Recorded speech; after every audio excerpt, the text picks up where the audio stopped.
Hindi na lang sa pagmamaneho, nag-iingat ngayon ang mga motorista, pati na rin sa huli dahil sa no contact apprehension policy. Kaya ang iba nagpapakabit ng dashcam upang matukoy kung talaga bang may traffic violation sila. Para bigyan ng mukha ang balita, Mobile Journal Ivan Tarinque. NCAP is back. Kaya naman ang mga motorista ngayon, mapasasakyan man ang motor. Doble ingat na sa pagmamaneho. Sa unang araw pa lang na muling pagpapatupad nito, may 1,100 agad ang naitalang lumabag sa batas trapiko. Patunay na marami talagang hindi pagamay ang bawat patakaran sa kalsada. Kaya dito sa Banawe, Quezon City, todo paghahanda ng mga motorista.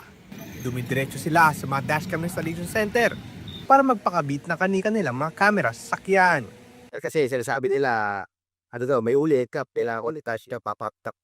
Hindi na lang pagsiguridad ang layunin ng dashcam ngayon dahil mahalagang ebidensya rin ito na magagamit kung questionable raw ang traffic violation ticket sa kanila. Counter na rin po sa NCAP.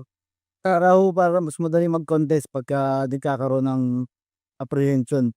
May mga motoristang natuto na rin sa nakaraang hulihan at ayaw nang maulit ito. Kaya nag-invest na sila sa kanilang sariling surveillance system. Naging aware akong hutungan ng mahihila dahil nga natatakot ako dun sa mga violation na hindi natin nakikita. Marami pabor at hindi pabor sa NCAP. Pero sa dulo ng lahat, ang pinakamagandang panangga sa apprehension, maalam, disiplinado at maingat na pagmamaneho. Mobile Journal Ivan Tarinque po, hati ang muka ng balita.